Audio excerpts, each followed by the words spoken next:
नमो मंगला मंगलद्वैतहारी नमो तत्कृपा पूर्ण दोषानिवारी तुझे रूप ते पाहुदे विश्वव्यापी तुझी पाऊले सेवुदे ग्रामरूपी तुझे ज्ञान सर्वांतरी संचरूदे तुझा सत्य आनंद लोकी भरू दे हरे राम निष्कामही ग्राम सेवा जटू सर्व भावे करू स्वर्ग गावा कडो हे वडो देह काही पडू दे घडू दे प्रभु एवढे हे घडू दे सद्गुरुनाथ महाराज की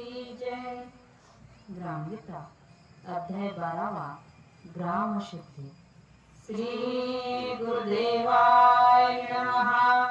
एका सज्जने विचारले म्हणे ग्राम राज्यात काय ठेविले जिकडे तिकडे गोंधळ चाले अस्ताव्यस्तपणाचा कागदी पुस्तकात काव्यात खेळाचे वर्णन दिव्य बहुत परी वस्तुस्थिती पाहता तेथ क्षणभरही राहावेना रस्ते सर्व घाणींनी भरले आजूबाजूस डबके साचले एकही काम निभे तेथले शहराविन खेड्याकडे चला म्हणता परी एकही सोय नसे पाहता गले कसली उलेची तत्वता उघड पोपडे कुऱ्हाडे नाही कसले मनोरंजन दंडारी तमाशा वाचून उगेची करावे वर्णन खेडे उत्तम म्हणोनी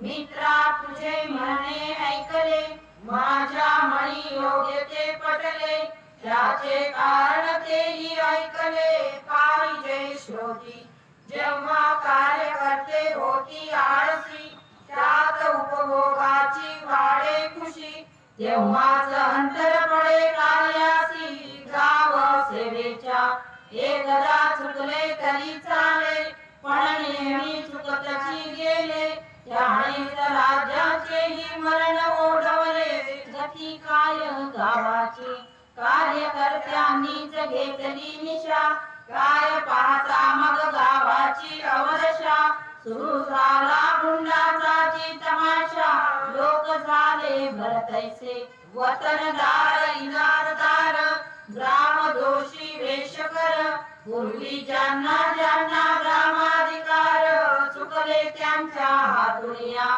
चुकल्यावरही कोणीच बघेना मग लोक काढती वाटा नाना जैसा जास वाटे दिवाना करू लागती हौसेने कोणी हौसेने घर बांधले मार्गावरीच ओटे वाढले कोणाचे छप्पर पुढे आले गाडी काही जाईना कोणी घाण नाली सोडून दिली ती सर्व मार्गावरी आली माणसे ढोरे सारी फसली घराभोवती बिचाऱ्याच्या काहींनी सांडपाणी साचविले मच्छर जंतू अति वाढले रोगराईनी बेजार झाले शेजारी सगळे काहींनी सडकेवरी गुरे बांधली त्यातही मारकुंडीच निघाली महाराष्ट्रांची फजिती झाली सांगता येना काहींनी दारी दगड ठेविले जाणाऱ्याचे गाडीची अडकले काही ठोकर लागून पडले अंधारा माझी काहींनी टाकला पुंजाना केर कैचणी काच खेळणाना गोजती येणाऱ्या जाणाऱ्यांना बोलूच नका साहेब चाले मोटारीनी काही जाती जोडे घालुनी गरीबास ज्याला कोणी पाय त्याचे फुटले तरी सडकी फळे शेंग टरफले उजले सोप मार्गीच टाकले आजूबाजूस पाहुणी फेकले ढोरच्यावरी माऊलीने गावाचे मार्ग निष्ठेने व्यापले आड कोणे घाली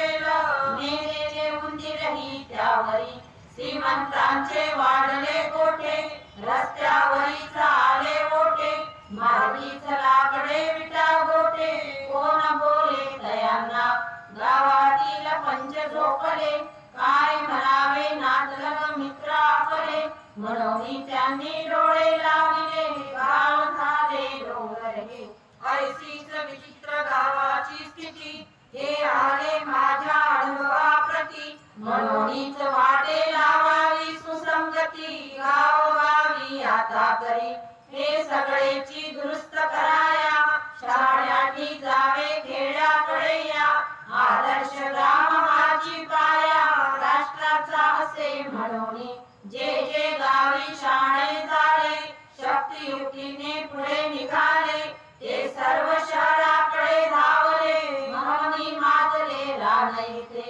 वंगी साप कैती शहर तैसे पूर्वी कामदार महार जाळीत होते गाव गल्ली सुंदर पुढे केवळ पाटलाची पवित्र ठेवावा देवाचा मार्ग हा भाविकांचा जाणूनी योग देव मांडिले होते जागोजाग तेथेही माजले उकिरडे नगर प्रदक्षिणेची प्रथा ती प्रिय होती अनेक पंथा तीही गेली लयाला आता उरले सगळे करंटेपणा दिंड्या मिरवणुकी होत्या मागे उत्सव दही काल्याच्या प्रसंगे त्यातही शिरले बेढंगे नाच गाणे दंडारी लोक दिंड्या मिरवणुकी काढती परी त्याचे तत्वाची आता न जाणती म्हणून वाढली गलिच्छता अति दारोदारी घरोघरी कधी काळी करीती भजन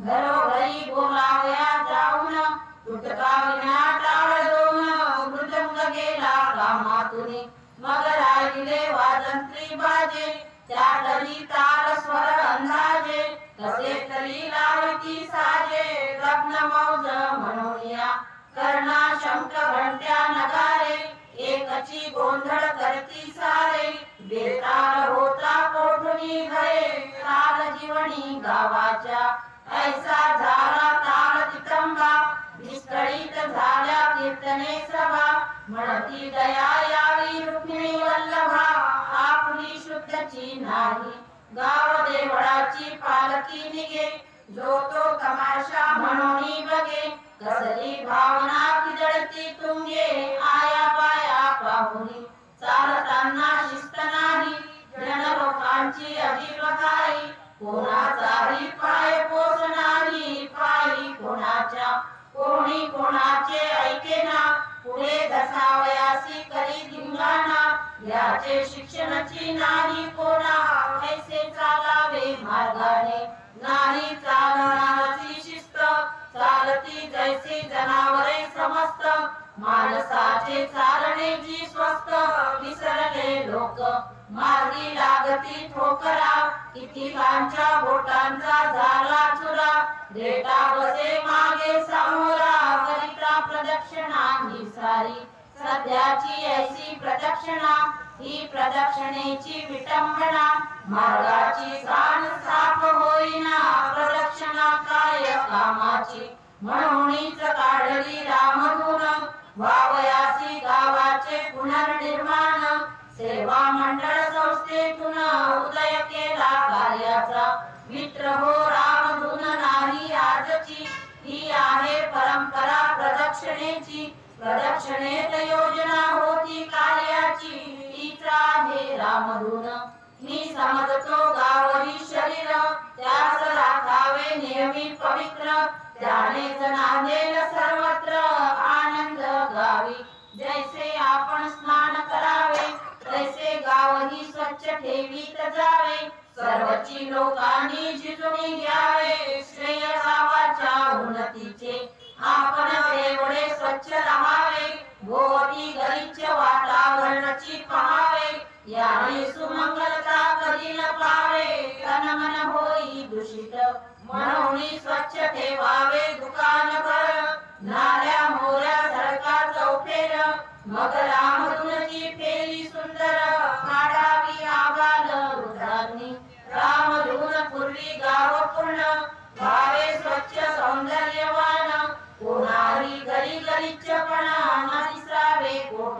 त्यात व्हावयाची मदत घ्यावेत सेवा भावी यांचे हात ज्यांना सेवानेची व्रत पसंत आहे विडोळी करावी ग्राम सफाई नारी मोरी ठाई ठाई हस्ते परहस्ते साप सर्वही चहूकडे मार्ग त्यात जी जी निघेल घाण ती दूर न्यावी गावापासून अस्ताव्यस्त न देता फेकून नीट व्यवस्था लावावी त्यासाठी करावे खटखड्डे गावाबाहेर जागी उघडे जनावरांचे मलमूत्र सापडे तेही त्यातची भरावे तैसेची करावे चरसंडास मळ दिसोची न द्यावा कोणास आपल्या मळाची आपणास व्यवस्था लावणे सोयीचे नदी किनारी वा घोरंगात शौचाची जाती स्त्रियादी समस्त ही कुचंबना आणि घाण निश्चित दूर होईल चरसंडासे तेथे बसलिया शौचास माती झोपावी सावकाश मलमूत्र येऊनी खतरपास कारणी लागो म्हणूया सर्व गावाची ऐसी रीती जे जे सांगाती करोनी घेती त्यावरीच प्रसन्न राहे चिती खताने तृप्ती होनिया एरवी तो वांढाळ गडी जो वाढेल तिकडे मळा सांडी ते खत द्रव्याची करती नासाडी वानर जैसे अमोही निसर्गाची रचना समजलीच पाहिजे सर्वजना खाद्याची होते खतदाना खतापासून खाद्योत्पत्ती आपण जे जे काही खातो रस रक्त मांस तेने जमवितो त्यातून वाचले ते खत म्हणतो भूमीवरी घालावया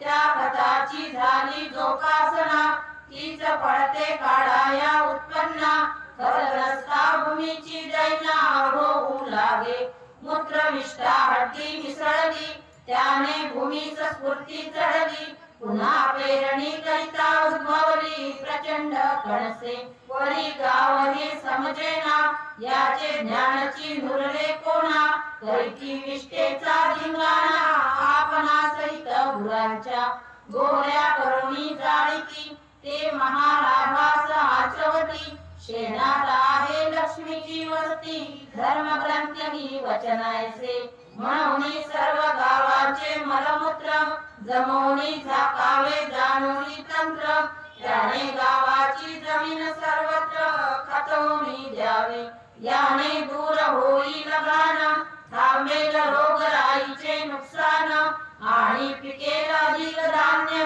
अनेक लाभ एका माझी ते समजण्याही पाहिजे कमिटी त्याने करुणी नाना आटाआटी जनता जागृत करुणी शेवटी उत्पन्न द्यावे वाढवणी गोखरू तरोटा तालीम खाना ज्यांनी भूमी वेढली जाणार त्याचेही खत कराया सर्वांना लावणी पीक वाढवावे मुबलक खत मुबलक पाणी मुबलक श्रम मुबलक बी भरणी मुबलक उत्पन्न गगनासी भेदुनी विसावे गावी हेची खरी आहे सेवा हेची आवडे देवादी देवा तुम्हीच मोठेपणाचा कांगावा मिरवावा कासयासी सर्वांनी गाव स्वच्छ करावे तेने आरोग्य नांदेल बरवे घाण खतातुनी नवनवे वैभव येईल उदयासी ग्राम सफाई झाल्यावरी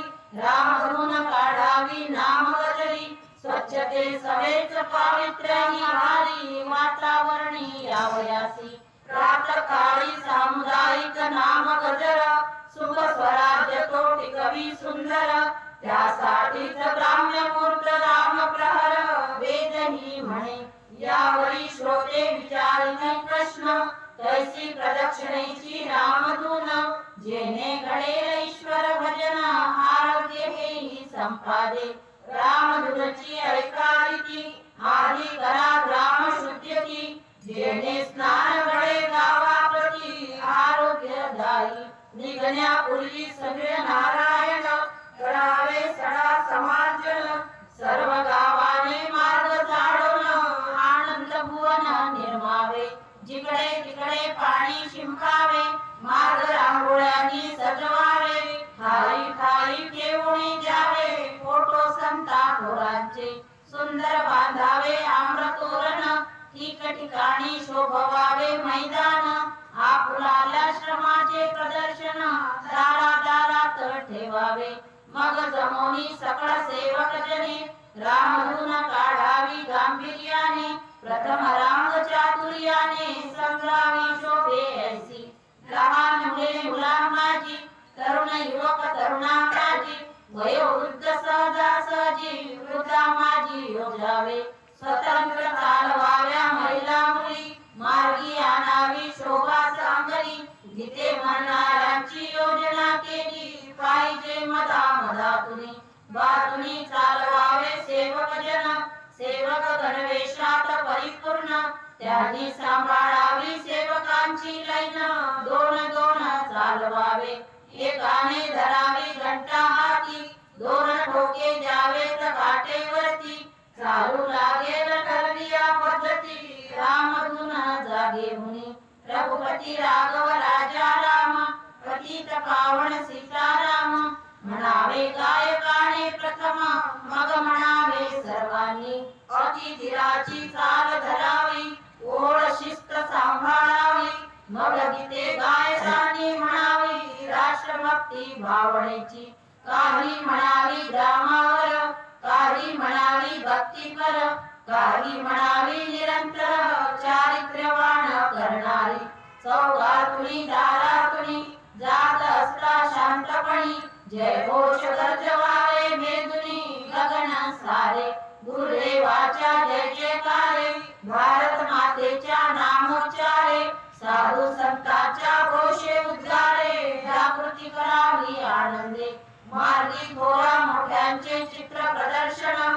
बंधावे उडानेची हात जोडून थांबू नये मार्गातून रामधून सोडून या ऐसी फेरी पूर्ण करावी गुरुदेव चौकी स्थिरावणी द्यावी आधीच सेवकाने लैन लावावी लोकांपुढे येऊन मग तैसेची लोक उभे करावे मोकळे मोकळे होडीत भरवे लहान लहान हात ठेवावे तरुण वृद्ध ऐसेची महिलांची अलग रांग करावी सुंदर यथासाग ऐसा सजवावा लोकसंग चौका माझी वा मैदानी मग सूचकाने सूचना द्यावी जी सक्रिय पाठी लिहिली बरवी प्रार्थना भाषण प्रणाम योजावी योजने परी भाषणी हेच सांगत जावे जनतेने नीट नेटके राहावे सहकार्याने वागत असावे गावा माझी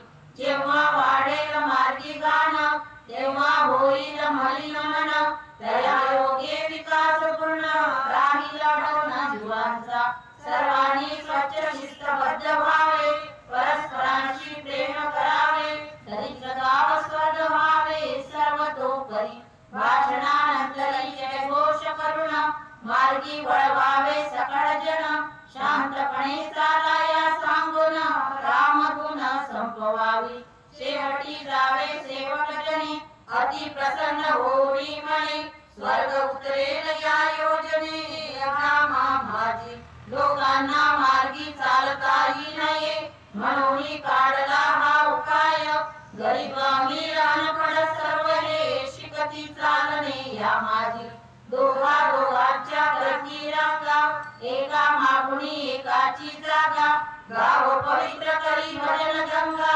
वाढे संघटना गावाची सहजची चालणे बोलणे येते शिस्तीचे बसणे उठणे कळते गाणे वाजविणे ही कळो लागते गावाच्या दरबारी घराघरांची होय दुरुस्ती सौंदर्याची वाढे प्रीती अस्वच्छतेची मिटे प्रवृत्ती वाढे वृत्ती सहकार्याची आपण एक ही वाढे भावना दिगंती जाई आळसीपणा कोणी न वाटे अधिक उन्हा गुण प्रदर्शना व्हाव मिळे सर्वांचे सर्वांकरिता वाढे मन लोक राहती अति प्रसन्न ऐशी आहे रामधून सहकार्याची बोधशाळा ऐशा योजना घेऊनी हाती करावी खेड्यांची दुरुस्ती तेने आनंद लाभेल सकळा प्रती तुकड्या म्हणे इति श्री ग्राम गीता ग्रंथ गुरुशास्त्र स्वानुभव राम स्नान रामधुन वर्णित 12वा अध्याय संपूर्ण. सद्गुरुनाथ महाराज की जय. सर्वांनी नामजपास करावी सुरुवात. गुरु महाराज गुरु जय जय परब्रह्म सद्गुरु जय जय गुरु महाराज गुरु जय जय परब्रह्म सद्गुरु जय जय गुरु महाराज गुरु जय जय परब्रह्म सद्गुरु जय जय गुरु महाराज गुरु जय जय परब्रह्म सद्गुरु जय जय गुरु महाराज गुरु जय जय परब्रह्म सद्गुरु जय जय गुरु महाराज गुरु जय जय परब्रह्म सद्गुरु जय जय गुरु महाराज गुरु जय जय परब्रह्म सद्गुरु जय जय गुरु महाराज गुरु जय जय परब्रह्म सद्गुरु जय जय गुरु महाराज गुरु जय जय परब्रह्म सद्गुरु जय जय गुरु महाराज गुरु जय जय परब्रह्म सद्गुरु. सद्गुरुनाथ महाराज की जय. चराचरात वास करणी श्री गुरुदेव शक्ती. आजच्या ग्रामगीता पठणाकरता उपस्थित सर्व मान्य मंडळी, वडीलधारी मंडळी,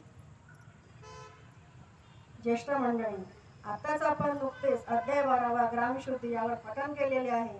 तरी त्याला अनुसरून मी 2 शब्द सांगण्याचा प्रयत्न करते. महाराज म्हणतात की एका सज्जनाने मला प्रश्न केला की गाव हे कसे असावे.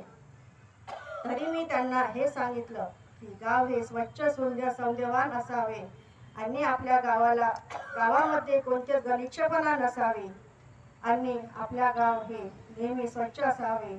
महाराज म्हणतात की लोक खूप खेड्याचं वर्णन करतात की खेडे फार छान आहे, खेडे फार सुंदर आहे, खेड्यामध्ये कोणतीच गलिच्छपणा नाही. पण एक माणूस म्हणतात की मी जेव्हा खेड्याचं वर्णन पाहिलं आणि जेव्हा खेड्यात मी येऊन पाहिले तेव्हा मला काही व्यवस्था चांगली वाटलेली नाही. कारण खेडे हे फारच गलिच्छ वाटले. खेड्यात बेढंग घरं राहते, डुक्कर कोपरेच घरं राहते, व्यवस्थित घरं पण राहत नाही आणि गल्ल्या पण घाणीने वेढलेल्या राहतात, नाल्या भरलेल्या राहतात. असे महाराजांना तो माणूस सांगत होता. गावातील कार्यकर्ते हेच जर चांगले नसेल, व्यवस्थित नसेल, ते जर झोपी गेले असेल तर आपल्या गावाची दुर्दशा नक्कीच झाल्याशिवाय राहणार नाही. म्हणून सगळ्यांनी आपल्या गावाची हे काळजी घेतलेलीच पाहिजे. मी समजतो गावही शरीर त्यास राखावे नेहमी पवित्र, त्यानेच नांदेल आनंद गावी. मग महाराज म्हणतात की आपलं हे गाव शरीराप्रमाणेच आपण ठेवलं पाहिजे. कारण की आपण शरीर जर स्वच्छ ठेवतो, रोज आंघोळ करतो, नीटनेटके राहतो आणि फार सुंदर राहतो, अशा प्रकारे आपण आपलं गाव स्वच्छ ठेवलं पाहिजे. सकाळी उठून आपल्या घरातील केर कचरा हा व्यवस्थित काढला पाहिजे, अंगणात पाणी शिंपलं पाहिजे, आपलं अंगण झाडलं पाहिजे आणि आपला जो कचरा काढतो तो एका ठिकाणी एका ढिगाऱ्यावर लावून ठेवला पाहिजे आणि कचरा गायतच टाकला पाहिजे.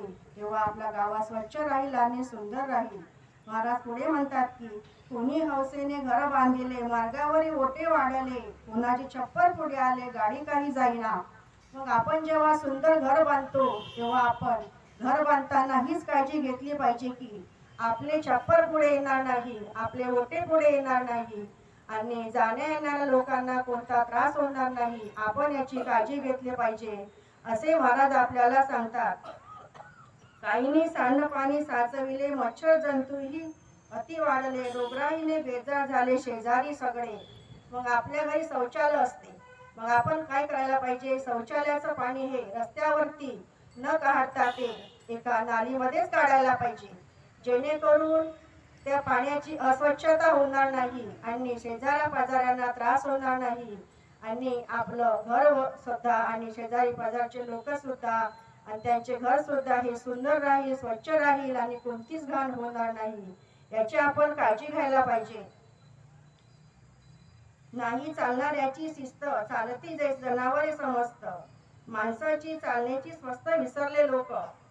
मग चालण्याची शिस्त सांगितली आहे महाराजांनी. आपण जेव्हा रस्त्याने चालतो तेव्हा इकडे तिकडे न चालता चांगले चालायला पाहिजे.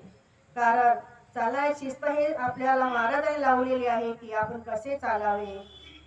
आणि महाराज पुढे म्हणतात की आपण आपल्या गावामध्ये जेव्हा रामधून काढतो तेव्हा आपण आपलं गाव हे स्वच्छ ठेवायला पाहिजे.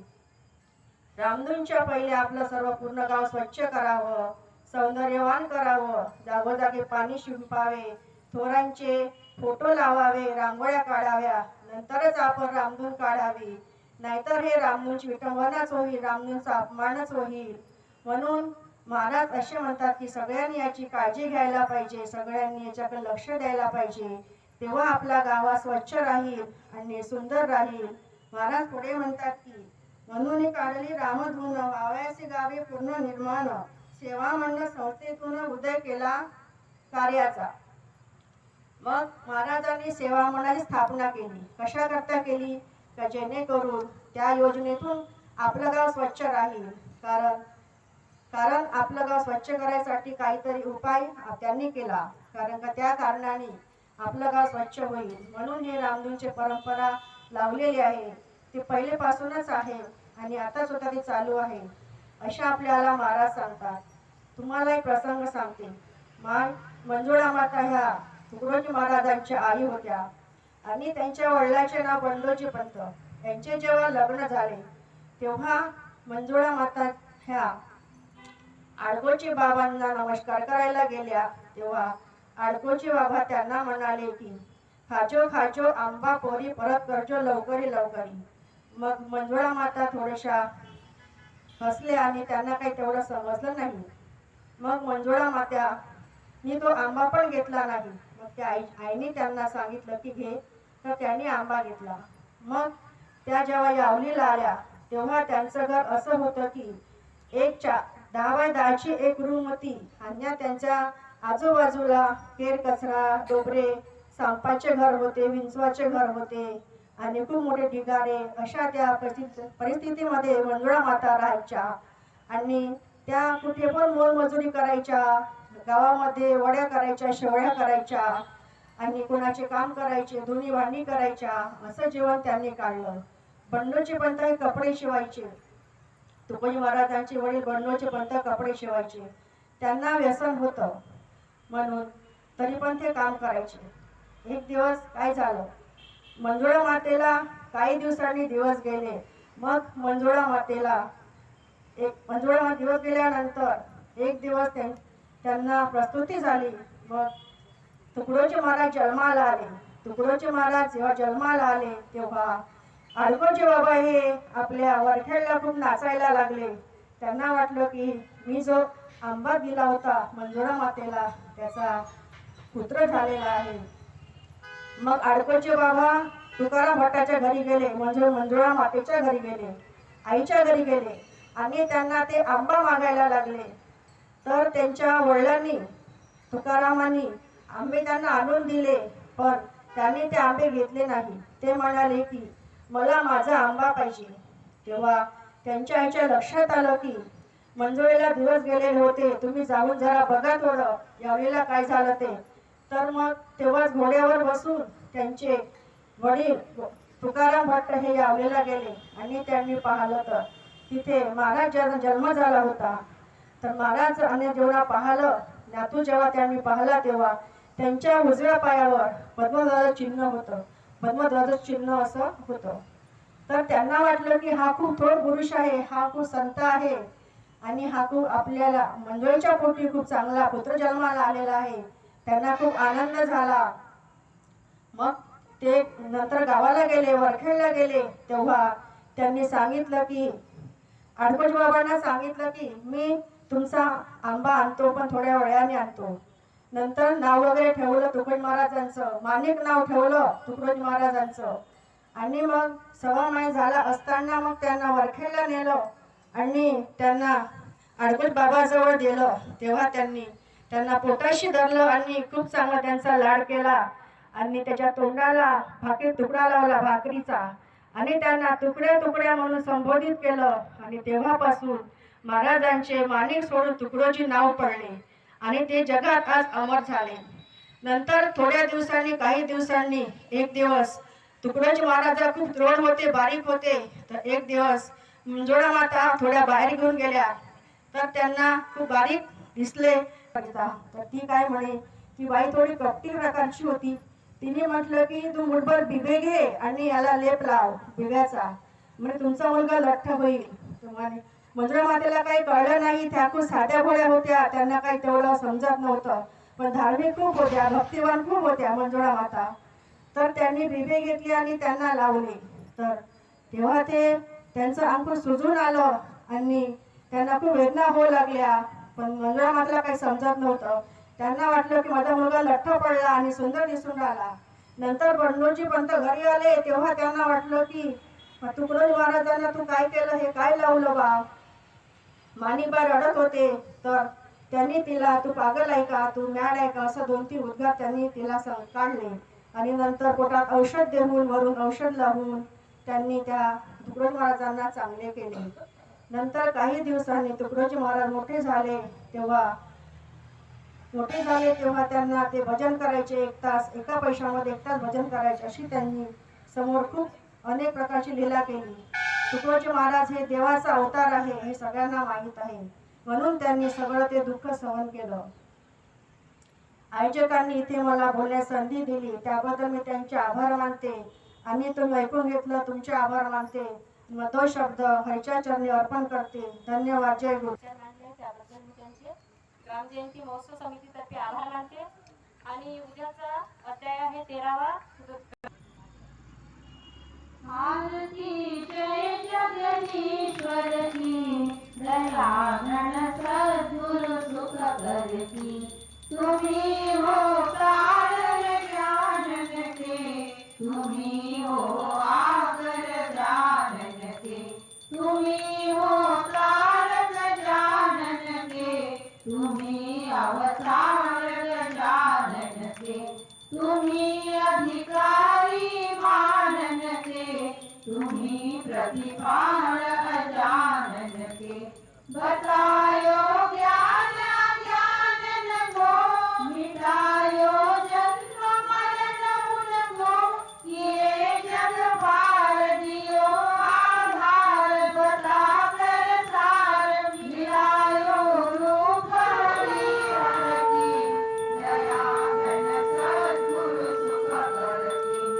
आरती जय जगदीश्वर की, दया घन सद्गुरु सुख करती.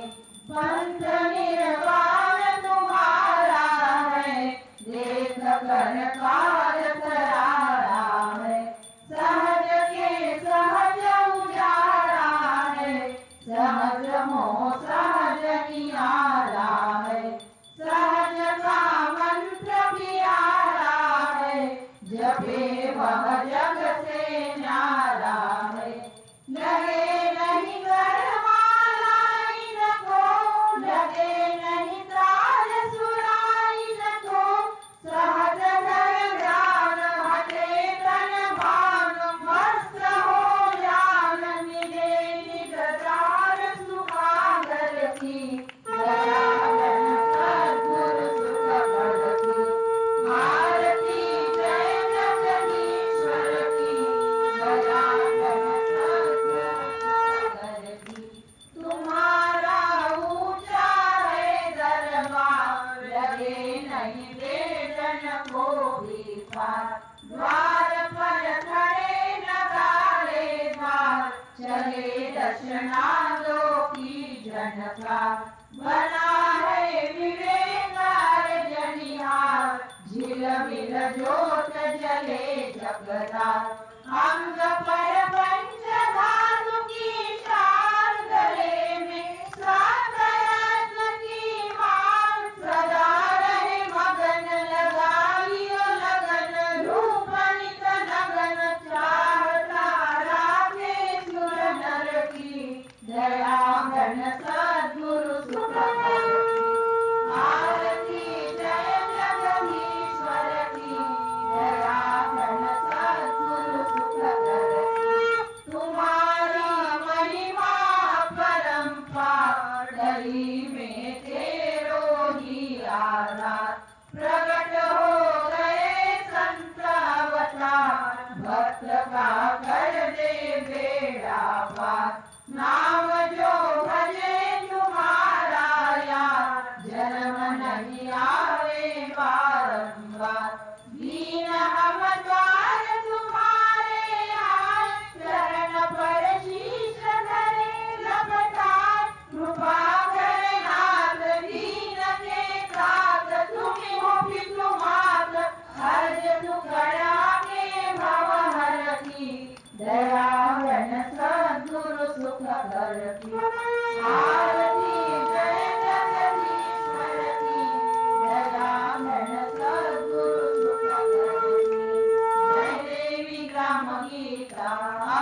गीता उजळीला सत्य धर्म ज्ञान भक्ती युक्त कर्म कणोकणी जीवनाच्या आकळीले वेद वर्म जय देवी ग्राम गीता चिन्मय कांती अंगी साम्यवती परिश्रमी फडकवी प्रेम ध्वजा ज्ञान विज्ञान संगमी जय देवी ग्राम गीता विठ्ठल स्फुटी दाता पाठी उभा संत वृंद अमोघ वरदाने कोजे जनी ब्रह्मानंद जय देवी ग्राम गीता नर होय नारायण जनाची जनार्दन भुवैकुंठ गावोगावी धन्य तुझी कृपा पूर्ण जय देवी ग्राम गीता गंगाधू संस्कृतीची दिव्य युगाची ज्योती समुदाय आचाराची तुझं वाढू आरती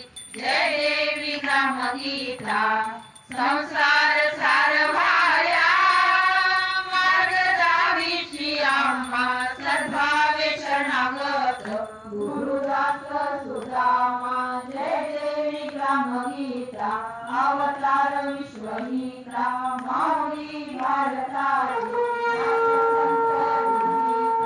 जय देवी ग्राम गीता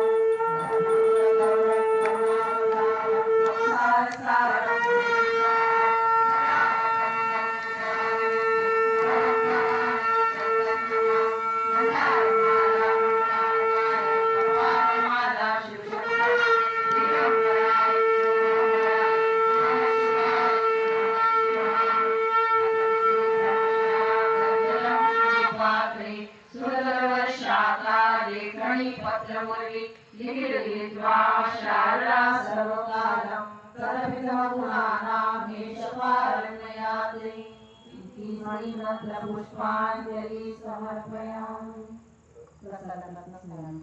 मणि नडळे चित्त गदा दया वरुणिया निश्चिंत राहे जनी देहादी जळभाषणा शवतसा जाणी मणि तो सदा श्रीमताळ तुझी पदा भज म्हणा मग जन्म नाही कदा बुद्धी वृत्ती सदा नटे धरुणिया शांती स्वशांती जया नेत्री प्रेम विराग राग हरुणी ध्येयी जनाची मया अंतर्बाह्य समान ध्यान धरुणी जाळी विकारी मला श्रीमताळ तुझी पदा भज म्हणा मग जन्म नाही कदा साक्षी होनिया स्वइंद्रिय म्हणा पाहे स्वये जोडपा दृष्टी दृश्यपणे अलक्ष करुणी हे स्वस्वयेची कृपा मिथ्या भासया सदा हरुणिया राही विजेही सदा श्रीमताळ तुझी पदा भज म्हणा मग जन्म नाही कदा देही देह हरे विजय वैनुरे मग जे तयाती उरे ज्ञाना ज्ञान मरे विकल्प घसरे दैनित्य वृत्ती रे करते कारण कार्य हे हरुणिया भोगे जगी तो सदा श्रीमताळ तुझी पदा भज म्हणा मग जन्म नाही कदा जाणी जाणपणा मणी विसरुणी सर्वस्वी भक्ती भरी जैसे रंग तरंग वटवठे आटे जलीचे जली पाही पाहुया न पाहतपणा लोकी दिसे तै सदा श्रीमताळ तुझी पदा भज म्हणा मग जन्म नाही कदा विश्वी विश्वरूपी नरी नररूपी जो जैतयाचे रूपी आकाश स्वरूपी नवे नभरूपी रंगे अनंगे रूपी आभय दूजपणा नसे किमपही देवेंद्र देवो गदा श्रीमताळ तुझी पदा भज म्हणा मग जन्म नाही कदा चैतन्ये प्रगटे हरे नटनटे कैवल्य एकी वटे ज्याचे नाम मुखी सदा भरडता जन्मादि दुःखे हटे जन्मा जन्म मिटे मणी रूपरटे ऐसी जयाची वदा श्रीमताड कुची पदा भज म्हणा मग जन्म नाही कदा जेव्हा देह असे असे पण नसे तैरा मणी जावसे जैसा जो स्वसे तसे रूप दिसे राही न राही असे तुकड्या दास म्हणा यया धर्मणे जाशील मोक्ष पदा श्रीमताड कुची पदा भज म्हणा मग जन्म नाही कदा ध्याता नाम मुखी म्हणे करुणिया पावेल सायुज्यता इच्छा मानसी कोणती धरून घे देईल सर्वस्वता स्मरता अष्टक हे मुखी अनुदिनी इच्छा पुरी सर्वदा श्रीमताड मुजी पदा भज म्हणा मग जन्म नाही कदा सद्गुरुनाथ महाराज की जय सर्वे सुखिनः सन्तु सर्वे सन्तु निरामया सर्वे भद्राणि पश्यन्तु मा कश्चित् दुःखमात्मया ॐ